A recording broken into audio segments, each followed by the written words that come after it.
এটা একটা মশার জঙ্গল, অনেক বেশি মশা এই জঙ্গলে থাকে। প্রথম নাগরিক হিসাবে মিস্টার জে যখন জঙ্গলে বসবাস করার জন্য সিদ্ধান্ত নেয়, তারপর থেকেই মিস্টার জে জঙ্গলে বসবাস করতে থাকে।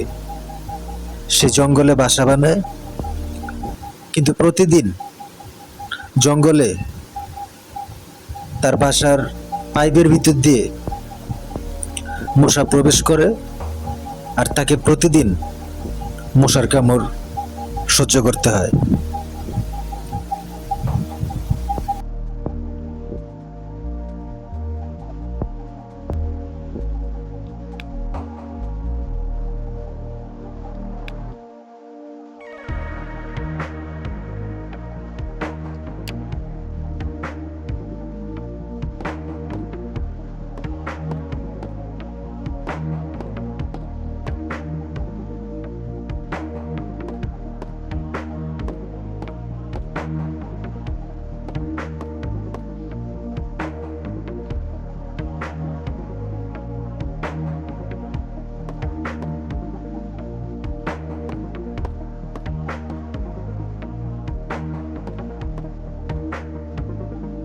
মশারি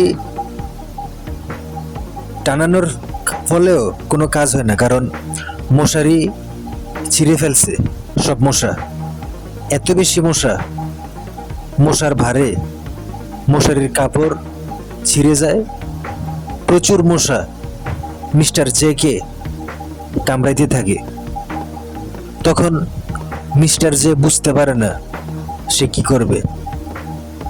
সে জঙ্গলে বসবাস শুরু করছে মাত্র 2 দিন হয়েছে। আজকের গল্পের নাম মশার জঙ্গল।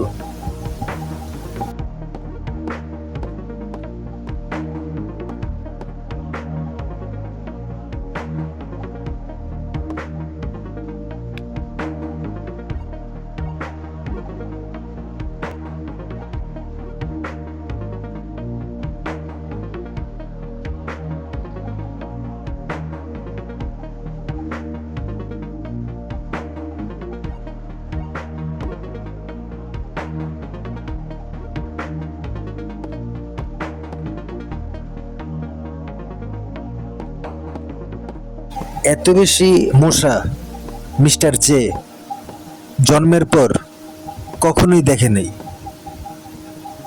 এই প্রথম সে তার জীবনে এত বেশি মশা আর মশার দাপট তাকে দেখতে হয়। মিস্টার জে শুধু অপেক্ষা থাকে মশাগুলোকে কিভাবে শেষ করা যায়, কিন্তু এত বেশি মশার দাপট মিস্টার জে আগে কখনোই দেখে নেই।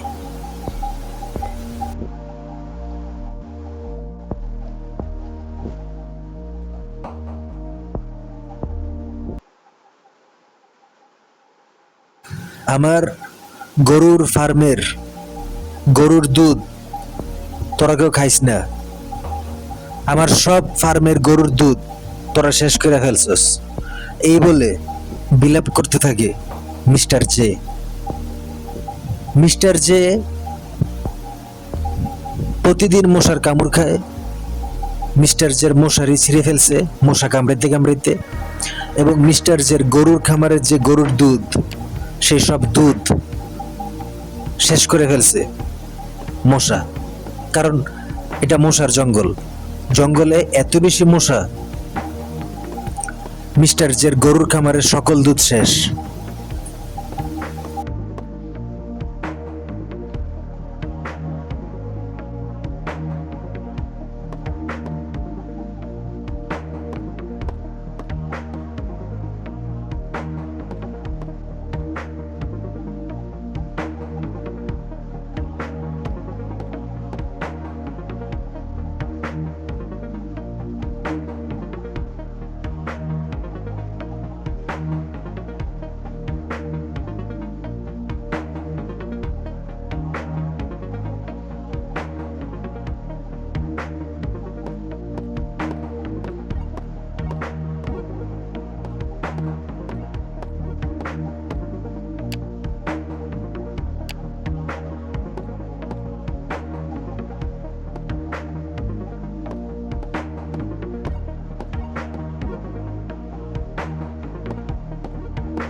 মিস্টার জে তখন বাসা ছেড়ে বাসার থেকে বাইর হয়, জঙ্গলের ভিতর একটা তাঁবু বানায়।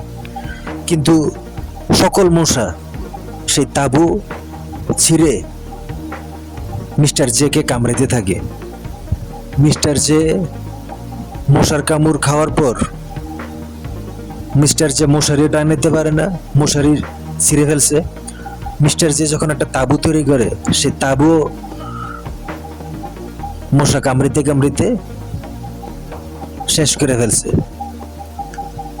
মিস্টার জের খামারের সকল দুধ মশা খেয়ে ফেলছে, মানে এত বেশি মশা। তখন মিস্টার জে সারা দিন কান্নাকাটি করতে থাকে। কান্নাকাটি করতে করতে তার মুখের মধ্যে চিতাবাঘের মতো দাগ হয়ে যায়। কিন্তু আসলে মিস্টার জে কান্নাকাটি করতে করতেই তার মুখের মধ্যে চিতাবাঘের মতো দাগ হয়, কিন্তু সে কোনো চিতাবাঘ না।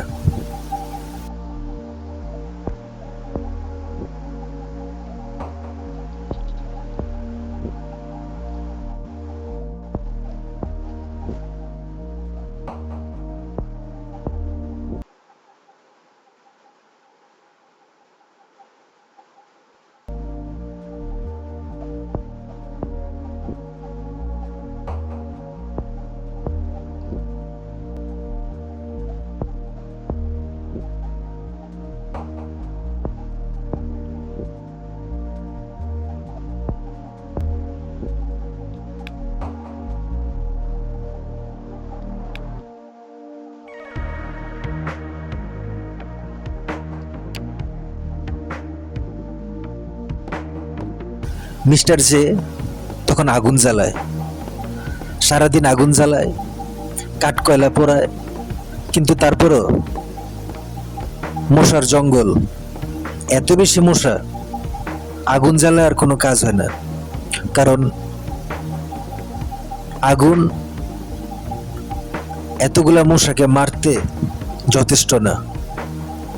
তখন মিস্টার জে খুব চিন্তায় পড়ে তাকে কি করতে হবে। সে বুঝে উঠতে পারে না যে এটা একটা মশার জঙ্গল, এতগুলা মশাকে আজ পর্যন্ত কেউ মারতেও পারেনি, আর কেউ বসবাস করতে জঙ্গলে আসে না। কারণ এই জঙ্গল প্রচুর মশা। তখন মিস্টার জে ঘর থেকে কিছু দূর বাইর হয়। বাইর হওয়ার পর দেখতে পায় অ্যান্টি মসকিউটো ট্রি। এই গাছের পাতা স্মেশড করার পর বা বাটার পর গায়ে হাতের চামড়ায় মাখলে সে ব্যক্তিকে মশা কামড় দেওয়া থেকে বিরত থাকবে। তারপর মিস্টার জে সেসব গাছের পাতা কালেক্ট করে, পেস্ট করে, হাতে পায়ে মাখে। কিন্তু তারপরও মিস্টার জে 6-7 দিন মশার কামড়িতে রক্ষা পায়। কিন্তু এসব করতে করতে সে জঙ্গলের অ্যান্টি মসকিউটো ট্রির, মানে মশার কামড় প্রতিরোধ পাওয়া, যে মানে মশার কামড়ের গাছের, মানে সেই গাছের পাতা সব শেষ হয়ে যায়।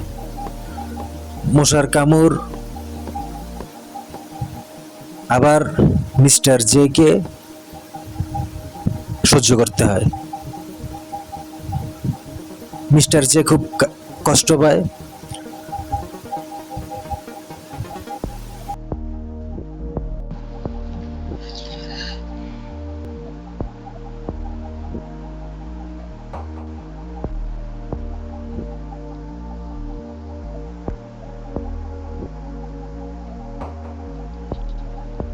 তখন মিস্টার জে কিছু কয়লা দেখতে পায়।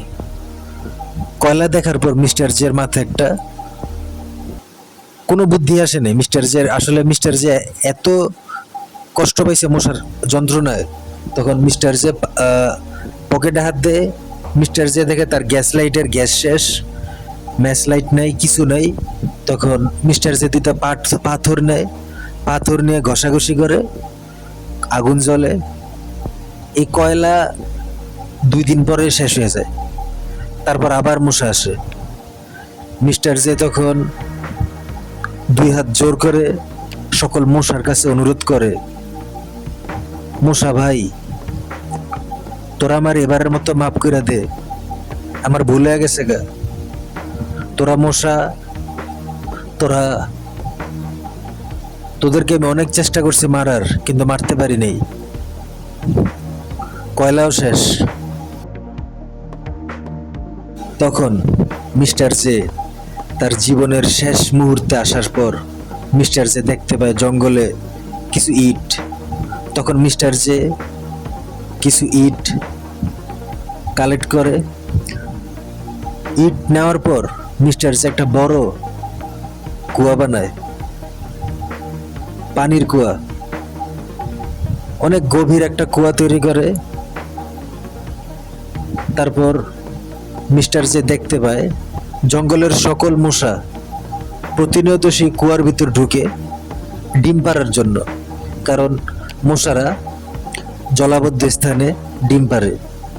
আর যেহেতু অনেক বড় একটা কুয়া, কুয়ার ভিতর পানি আছে, তখন মশা, জঙ্গলে আর কোনো জলাশয় না থাকার কারণে সকল মশা সেই কুয়ার কাছে যায় আর ডিম পাড়তে থাকে।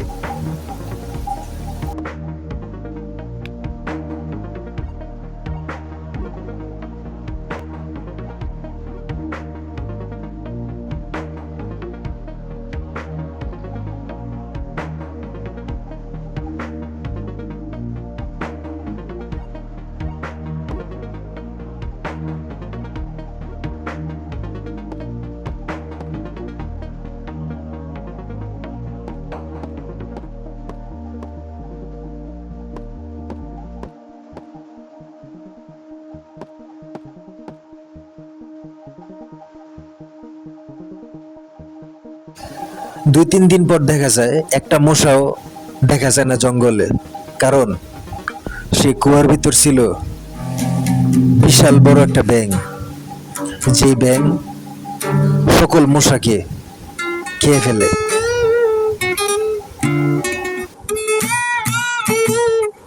কারণ কুয়া দেখার পর মশারা যেমন ডিম পাড়তে আসছিল, তার আগের দিনই বিরাট বড় একটা ব্যাঙ চিন্তা করে কুয়ার ভিতর থাকবে, সেও সেই কুয়ার ভিতর বসবাস করবে, বংশ বিস্তার করবে।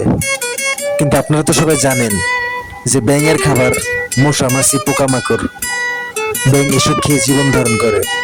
তখন সেই ব্যাঙ সকল মশাকে খেয়ে ফেলে, জঙ্গলে আর কোনো মশা থাকে না।